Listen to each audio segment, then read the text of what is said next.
बैठ जाता हूँ मिट्टी पे अक्सर, क्योंकि मुझे अपनी औकात अच्छी लगती है। मैंने समंदर से सीखा है जीने का सलीका, चुपचाप से बहना और अपनी मौज में रहना।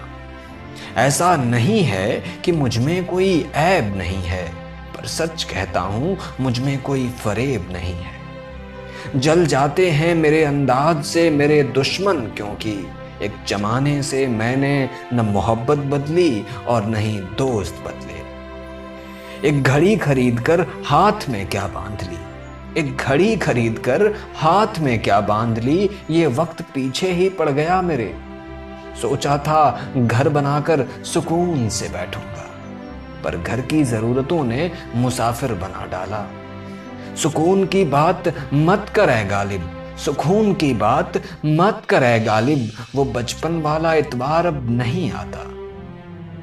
शौक तो माँ बाप के पैसों से पूरे होते हैं, अपने पैसों से तो बस जरूरतें ही पूरी हो पाती हैं। जीवन की भाग दौड़ में क्यों वक्त के साथ रंगत चली जाती है, जीवन की भाग दौड़ में क्यों वक्त के साथ रंगत चली जाती है। हंसती खेलती जिंदगी भी आम हो जाती है। एक सवेरा था जब हंस कर उठा करते थे हम, और आज कई बार बिना मुस्कुराए ही शाम हो जाती है। कितनी दूर निकल गए हम रिश्तों को निभाते निभाते, खुद को खो दिया हमने अपनों को पाते पाते। लोग कहते हैं हम मुस्कुराते बहुत हैं, लोग कहते हैं हम मुस्कुराते बहुत हैं, और हम थक गए दर्द छुपाते छुपाते। खुश हूं और सबको खुश रखता हूं, लापरवाह हूं फिर भी सबकी परवाह करता हूं। चाहता हूं तो ये दुनिया बदल दूं, पर दो वक्त की रोटी के जुगाड़ से फुर्सत नहीं मिलती दोस्तों। महंगी से महंगी घड़ी पहन कर देख ली, महंगी से महंगी घड़ी पहन कर देख ली, फिर भी ये वक्त मेरे हिसाब से कभी न चला। यूं ही हम दिल को साफ रखने की बात करते हैं, पता नहीं था कि कीमत चेहरों की हुआ करती है। अगर खुदा नहीं है तो उसका जिक्र क्यों, और अगर खुदा है तो फिर फिक्र क्यों।